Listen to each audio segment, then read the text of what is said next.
ओम नमः शिवाय महारुद्राय बाबा धवळेश्वराय नमो नमः। दीपं यदि परं ब्रह्म दीपं यदि जनार्दनः दीपहरत मे पापो पूजा दीप नमस्तुते। बाबा धवळेश्वर महाप्रभु संसार सुखी रखंतो।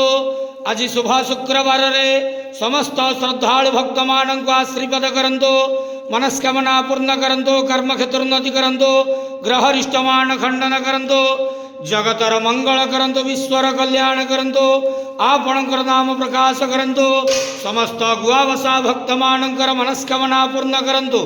बाबा धवळेश्वराय नमो नमः।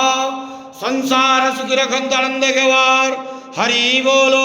आज शुभ शुक्रवार रे समस्त श्रद्धालु भक्त मानक आशीर्वाद करंतो, आनंद घेवार हरि बोलो। बाबा धवळेश्वराय नमो नमः। धवळेश्वराय नमो नमः।